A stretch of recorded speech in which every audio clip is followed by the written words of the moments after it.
বিসমিল্লাহির রহমানির রহিম। আজকে সর্বশেষ ভিডিও। এরপরে হয়তো আমার ভিডিও দেওয়া হবে না। কারণ হচ্ছে আজকে আপনাদের পরীক্ষা। আপনারা সবার জন্য দোয়া রইলো যেন সবাই পরীক্ষাটা ভালোভাবে দিতে পারে। মা হিয়াল মুজাদালাত। আরেকটা বিষয় বলে রাখি, আপনাদের অনেকেই বলেছেন যে দেখা যায় না লেখাগুলো। তো এখন আবার একটু বোল্ড করছি। মানে লেখাগুলো একটু মোটা করছি আর একটু এক ফন্ট বাড়ায় দিছি। যেন একটু মানে একটু সাইজে বড় করেছি আরকি। এখন বোঝা যায় কিনা? যদি বোঝা যায় তাহলে হচ্ছে ভালো। তাহলে এইভাবে ভিডিও বানাবো। আর যদি বোঝা না যায় তাহলে ওই যে আগের মতো ওই জুম করে ভিডিও বানাতে হবে। আচ্ছা ঠিক আছে। শুরু করছি। মা হিয়াল মুজাদালাতু? মুজাদালা কি? উযকুর খুসুসিয়াতাল মুনাযারাতি ফিদ দাওয়াতিল ইসলামিয়্যা। মুনাজারা অর্থ কি? অর্থাৎ তর্ক সংলাপ কি? ইসলামী দাওয়াতে বিতর্ক, এটা বিতার্কা হয়ে গেছে, বিতর্ক হবে। বিতর্কের বা মুনাজারার বিশেষ গুণাবলী উল্লেখ করো। আচ্ছা, এর উত্তর কি? উত্তর হচ্ছে এটা প্রথম আলোচনা। মুজাদালার সংজ্ঞা। মুজাদালা কি? এই যে এটা হলো প্রথম আলোচনা। তারপরে হচ্ছে খুসুসিয়ত, মুনাজারার খুসুসিয়ত সম্পর্কে আলোচনা করা হবে। মুজাদালার সংজ্ঞা আরবিতে।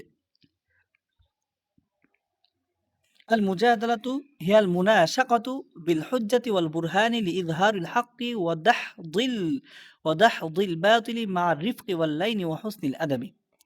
অর্থ, মুজাদালা হলো যুক্তি ও প্রমাণের মাধ্যমে সত্যকে স্পষ্ট করা এবং মিথ্যাকে খণ্ডন করা, কোমলতা, সহনশীলতা ও উত্তম আচরণের মাধ্যমে।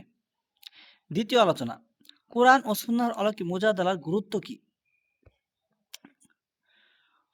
আচ্ছা, মুজাদালা মানে হচ্ছে তর্ক বিতর্ক, দাওয়াতের একটি গুরুত্বপূর্ণ পদ্ধতি, যার মাধ্যমে মানুষকে যুক্তি, প্রমাণ ও সুন্দর আচরণের দ্বারা ইসলামের দিকে আহ্বান করা হয়।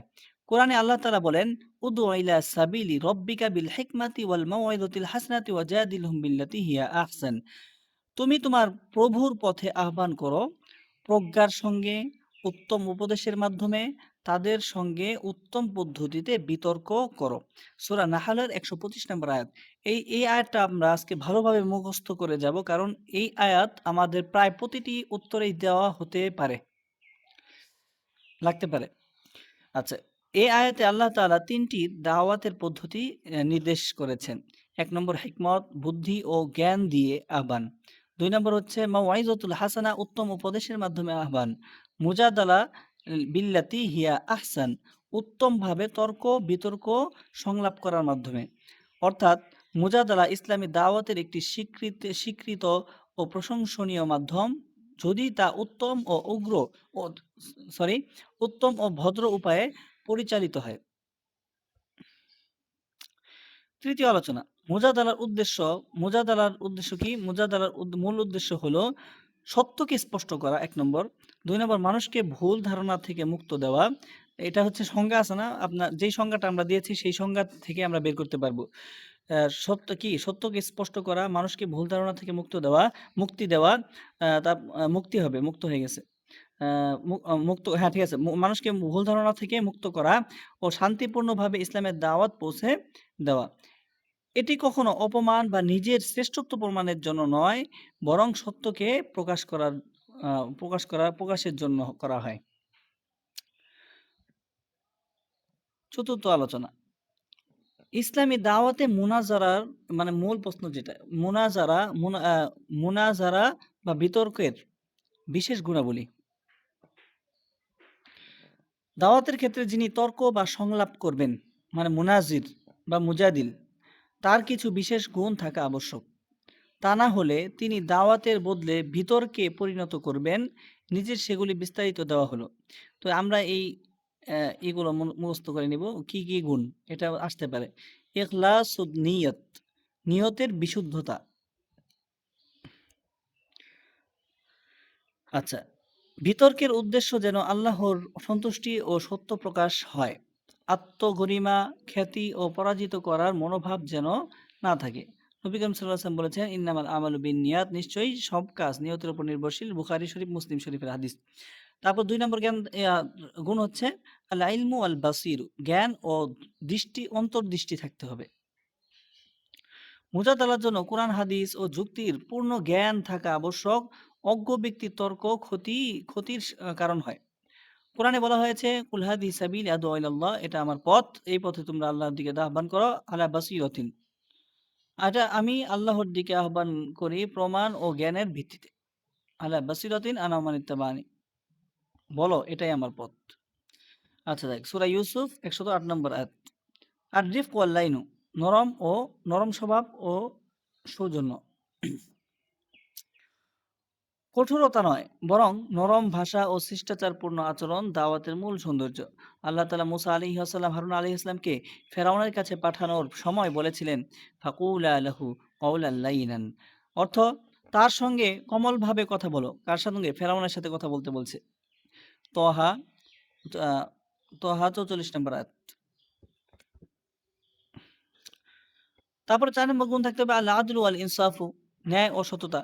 সত্য প্রমাণিত হলে তা মেনে নেওয়া এবং প্রতিপক্ষের সঠিক কথাও স্বীকার করা উচিত। ন্যায়ভিত্তিক মোজাদালা হয় জয়ের মাধ্যমে। আমরা এই বিষয়গুলো মুখস্থ না করে যদি বুঝে, বুঝে পড়ি তাহলে আমাদের জন্য পরীক্ষা দেওয়া বেশি সহজ হয়। যেমন এখানে কি বলছে? এখানে মূল কথাটাই বলছে, যদি আমাদের প্রতিপক্ষ যে থাকবে, যাদের সাথে আমরা মোনাজারা করব, তর্ক-বিতর্ক করব, তাদের কথা যদি সত্য হয় তাহলে আমরা সত্যটাকে স্বীকার করে নিব। এবং যদি সত্য প্রমাণিত হলে তা মেনে নিব। এবং ন্যায়ভিত্তিক মোজাদালা হৃদয় জয়ের মাধ্যম। আচ্ছা। আর-সবর ওয়াল হিলমু, ধৈর্য ধারণ করতে হবে। প্রতিপক্ষের রূঢ় আচরণ ও তীব্র বক্তব্যের জবাবে সংযম ও ধৈর্য বজায় রাখা একজন প্রকৃত দায়ীর গুণ। মানে প্রতিপক্ষ রেগে যেতে পারে। আমরা কি করব? নরম থাকব এবং ঠান্ডা মাথায় উত্তর দেওয়ার চেষ্টা করব। হুসনুল খুলুকি, উত্তম চরিত্র। মুজাদালার সময় হাসিমুখ, বিনয়ী আচরণ ও নৈতিকতার প্রদর্শন দাওয়াতের সফলতার জন্য অপরিহার্য।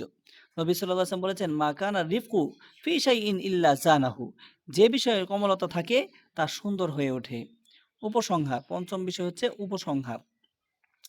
মুজাদালা বা সংলাপ ইসলামী দাওয়াতের একটি মহান পদ্ধতি। এটি তখনই ফলপ্রসূ হয় যখন তা জ্ঞান, প্রজ্ঞা, নরম ভাষা ও আন্তরিকতার সঙ্গে পরিচালিত হয়। মুনাজির যদি নিজের নিয়ত শুদ্ধ রাখে, প্রমাণ সহ কথা বলে এবং উত্তম আচরণ বজায় রাখে, তবে তার মুজাদালা মানুষকে ইসলামের পথে আনতে সাহায্য করবে ইনশাআল্লাহ। সংক্ষিপ্ত সারসংক্ষেপ, মানে এটা যদি আমরা মনে রাখি তাহলে আমাদের পুরো প্রশ্নটা মনে থাকবে। সংজ্ঞা কি? যুক্তি ও প্রমাণের মাধ্যমে সত্য প্রকাশ করা এবং মানুষকে মিথ্যা থেকে মুক্তি দেওয়া। আচ্ছা, মূল আয়াত। আয়াত কি? সূরা নাহলের ১২৫ নম্বর আয়াতটা আমরা উল্লেখ করব। উদু ইলা সাবিলি রাব্বিকা। তারপর হচ্ছে উদ্দেশ্য কি? মুনাজারার উদ্দেশ্য হচ্ছে সত্য প্রকাশ করা, মিথ্যা খণ্ডন করা, শান্তিপূর্ণ দাওয়াত দেওয়া। বিতর্কের গুণাবলী, মানে যিনি বিতর্ক করবেন তার গুণাবলী কি থাকবে? হতে হবে নিয়তের বিশুদ্ধতা, জ্ঞান থাকতে হবে, কোমলতা থাকতে হবে, ন্যায়পরায়ণতা হতে হবে, ধৈর্যশীল হতে হবে, উত্তম চরিত্রবান হতে হবে। ফলাফল কি? ফলাফল হচ্ছে হৃদয় জয় এবং ইসলামের বার্তা প্রচার। আল্লাহ তাআলা আমাদের সবাইকেই আমল উক্ত বিষয়গুলো দাওয়াতের কার্যক্রম পরিচালনা করার তৌফিক দান করুন। আমিন ওয়া আখির দাওয়ানা আলহামদুলিল্লাহি রাব্বিল আলামিন। সবার জন্য শুভকামনা রইল। এটাই ছিল উসুলুল ফিকহ ওয়াদ দাওয়া এর সর্বশেষ ভিডিও। আপনারা এখন সব বাদ দিয়ে আর ২-৪ ঘন্টা বা ৫ ঘন্টা যতটুকু সময় আছে, ৭টা বাজে, এখন ৮টা বাজে। ৯, ১০, ১১, ১২, ১ আর আছে ৫ ঘন্টা। ৫ ঘন্টা আমরা ভালোভাবে পড়ব এবং যেই এগুলো দিয়েছি, ভিডিওগুলো আছে, এগুলো যদি আমরা দেখি লাস্ট মুহূর্তে। এবং আরেকটা কথা বলে রাখি, প্রত্যেক ভিডিওর শেষে অনেকগুলো, বেশিরভাগই প্রত্যেক ভিডিওর শেষে আমি এই যে এরকম এই যে সংক্ষিপ্ত সারসংক্ষেপ বা ফাজিল পরীক্ষার জন্য আ মানে এই সংক্ষিপ্ত সংক্ষেপ দিয়েছি।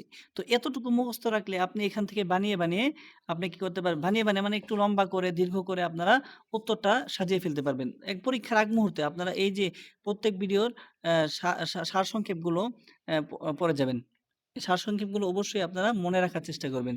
আর যদি আপনারা আজকে এই যেই কয়টা ভিডিও আমি উসুলুল ফিকহ দেওয়ার জন্য দিয়েছি, যদি আপনারা এর দ্বারা উপকৃত হন, তাহলে অবশ্যই আমাকে যেকোনো ভিডিওর কমেন্টের মাধ্যমে জানাবেন যে কতটুকু কমন আসলো। আমি যেই সাজেশনগুলো দিয়েছি সবগুলো থেকে কমন আসলো কিনা, আর কতটুকু কমন আসলো সেটা জানাবেন। তাহলে আমি ইংরেজিতে, সামনে যেহেতু ইংরেজি, তো ইংরেজি ভিডিও বানাতে হবে। তো আমি একটু সাপোর্ট পাবো। ইংরেজিগুলো ভালোভাবে দিতে পারবো। এই আরকি। আর যদি কমন না আসে তাহলে আ আল্লাহ তাআলার উপর ভরসা। আশা করি কমন আসবে, কারণ গুরুত্বপূর্ণ প্রশ্নগুলো দিয়েছি। অ্যা আ আল্লাহ তাআলাই ভালো জানেন। আর আমরা তো এগুলো প্রশ্ন দেখে করি না। এটা হচ্ছে আনুমানিক, যেমন রাহবার থেকে, বেশিরভাগ রাহবার থেকে দিয়েছি। কারণ রাহবার হচ্ছে একটু কমন পড়ে ফাজিগুলা। এইজন্য রাহবার থেকে আমি এগুলো দিয়েছি। তো যাই হোক, আমরা আমাদের জন্য দোয়া করবেন এবং আপনাদের জন্য দোয়া রইল, শুভকামনা রইল। আসসালামু আলাইকুম ওয়া রাহমাতুল্লাহি ওয়া বারাকাতুহু।